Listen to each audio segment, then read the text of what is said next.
السلام عليكم ورحمة الله وبركاته. إن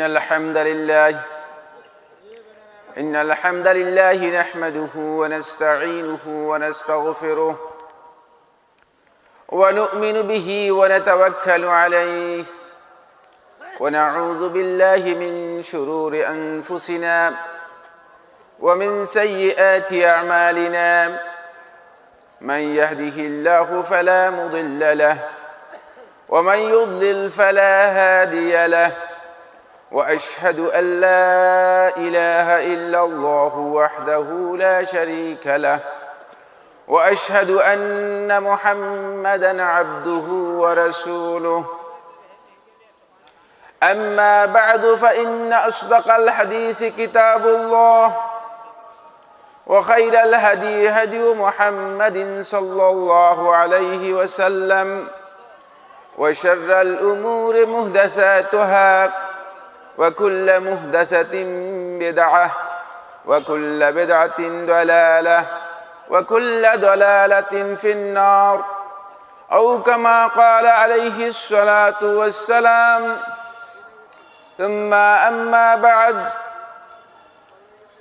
يقول الله سبحانه وتعالى في كلامه المجيد والفرقان الحميد: محمد رسول الله والذين معه أشداء على الكفار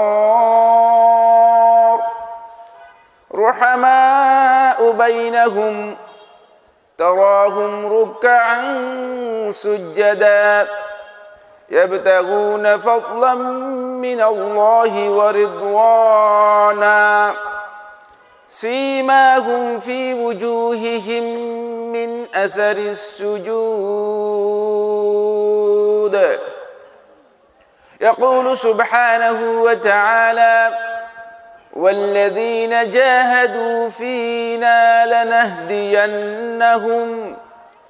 لنهدينهم سبلنا إن الله لمع الصابرين. عن عبد الله بن عباس رضي الله تعالى عنه أنه قال: قال رسول الله صلى الله عليه وسلم: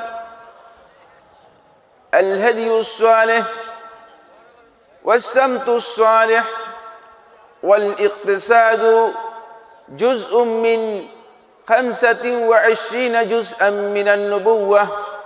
أخرجه أبو داود في السنن وصححه الشيخ الألباني رحمه الله تعالى في صحيح الجامع.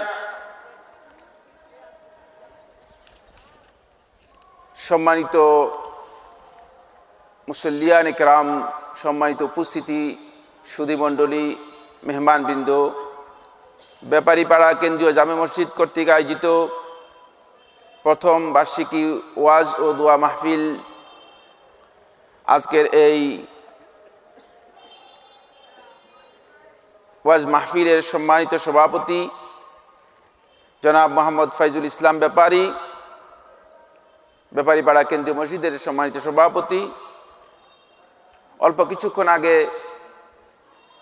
আমাদের সামনে উপস্থিত হয়েছিলেন আজকের এই ওয়াজ মাহফিলের সম্মানিত প্রধান অতিথি, 44 নম্বর ওয়ার্ডের সম্মানিত কাউন্সিলর জনাব মোহাম্মদ শফিকুল ইসলাম শফিক, এই মাহফিলের সম্মানিত আলোচকবৃন্দ, সম্মানিত ওলামায়ে কেরাম, মঞ্চ উপবিষ্ট সম্মানিত অতিথিবৃন্দ,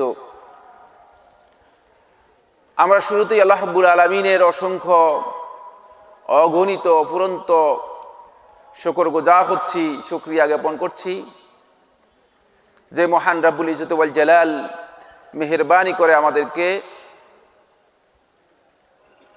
সেই বিকেল থেকে আরম্ভ করে অত্যন্ত গুরুত্বপূর্ণ একটি দ্বীনি মজলিসে আল্লাহ রাব্বুল আলামিনের পক্ষ থেকে অবতীর্ণ ওহির জ্ঞান এবং ওহির জ্ঞান সম্পৃক্ত দ্বীনি আলোচনা শোনার এই সুন্দর একটি জান্নাতি বাগানে একত্রিত হবার তৌফিক দিয়েছেন। এই জন্য আল্লাহ রাব্বুল আলামিনের শুকরিয়া আদায় করি, আলহামদুলিল্লাহ। সম্মানিত হাজিরিন, সম্মানিত উপস্থিতি, আমি আসার পরে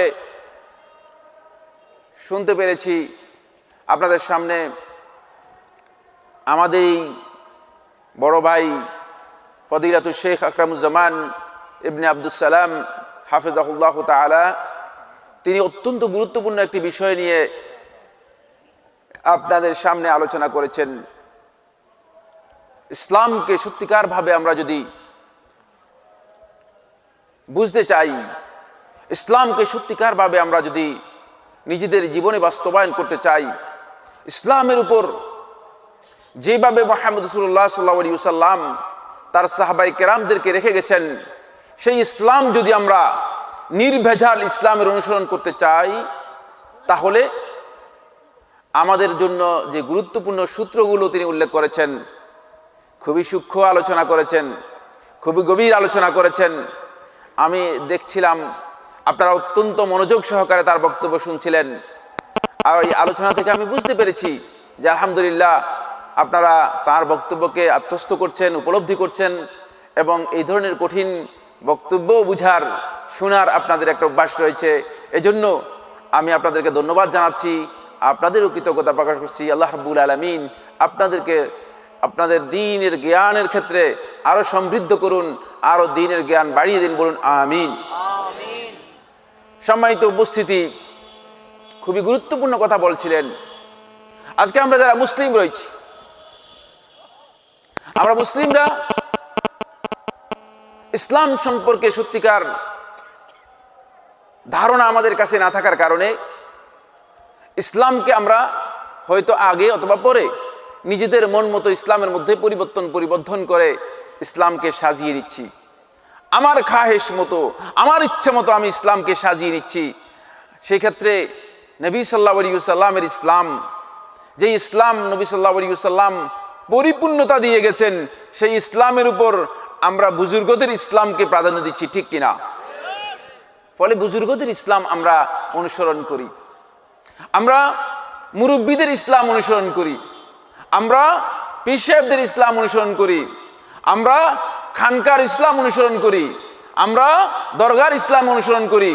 মুহাম্মদ রাসূলুল্লাহ সাল্লাল্লাহু আলাইহি ওয়াসাল্লাম যে ইসলাম দিয়ে গেছেন, সেই ইসলাম সম্পর্কে সত্যিকার জ্ঞান না থাকার কারণে, সেই ইসলাম সম্পর্কে সত্যিকার জানা না থাকার কারণে আমরা যখন ওই সত্যিকার ইসলামের কথা বলা হয়, কোরআন এবং হাদিসের ইসলামের কথা বলা হয়, তখন আমরা বলি তো এটি নতুন কথা, এই কথা কোত্থেকে আসলো? আমাদের বাপ দাদা তো এই কথা বলে নাই, শুনি নাই। তখন আমরা ওই বাপ দাদার ইসলামের দিকে চলে যাই, ঠিক কিনা? আমার বন্ধুগণ, বাপ দাদার ইসলাম আপনাকে মানতে বলা হয় নাই, আপনাকে বলা হয়েছে কোরআন এবং হাদিসের ইসলাম মানার জন্য, বাপ দাদার ইসলামের জন্য। আপনি কিয়ামতের দিন জিজ্ঞাসিত হবেন না, কবরে জিজ্ঞাসিত হবেন না, হাসরে জিজ্ঞাসিত হবেন না। এর উপর আপনার জান্নাত জাহান্নামের ফয়সালা হবে না, আপনার জান্নাত জাহান্নামের ফয়সালা হবে নবী মুহাম্মদ রাসূলুল্লাহ সাল্লাল্লাহু আলাইহি ওয়াসাল্লাম যে ইসলাম রেখে গেছেন, সেই ইসলামের সত্যিকার আপনি অনুসরণ করতে পেরেছেন কিনা, এর উপর। বুঝতে পেরেছেন? আসুন, খুবই গুরুত্বপূর্ণ বিষয় আপনাদের সামনে তিনি দৃষ্টি আকর্ষণ করেছেন। এরপরে এখন ওয়াজ মাহফিল, তো আপনারা জানেন ওয়াজ মাহফিল কিন্তু আগের ওয়াজ মাহফিলের একটি ধরন ছিল। আমরা যখন ছোট ছিলাম তখন আমরা দেখতাম যে ওয়াজ মাহফিল হতো, আর এই ওয়াজ মাহফিলগুলোতে লোকেরা উপস্থিত হতো সওয়াব এবং বরকত নেওয়ার জন্য। উপস্থিত হতো কেন? সওয়াব এবং বরকত নেওয়ার জন্য। আপনারা আছেন কিনা এখানে? না, নেই? আছেন? একটু আওয়াজ করুন। ওয়াজ মাহফিলে অতীতে আমরা দেখেছি যারা ওয়াজ মাহফিলে উপস্থিত হতেন, তারা সওয়াব এবং বরকত নেওয়ার জন্য ওয়াজ মাহফিলে উপস্থিত হতেন। তাদের এই ধারণা ছিল, যিনি ওয়াজ করবেন, বক্তা, আলোচক, হুজুর, বুজুর্গ, পীর সাহেব, তিনি বস্তায় বস্তায় সওয়াব নিয়ে আসবেন, আর এই সওয়াবগুলো আপনাদের মধ্যে বিতরণ করে দিবেন, আর আপনারা নিয়ে চলে যাবেন। কি বলছে এটা শোনার দরকার নেই, ঠিক কিনা? ফলে ওয়াজ মাহফিল থেকে কেউ উপকৃত হয় না।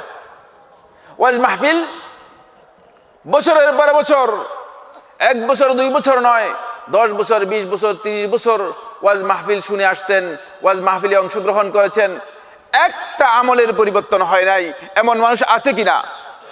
আচ্ছা আচ্ছা, কোনো পরিবর্তন হয় নাই। কারণ কি?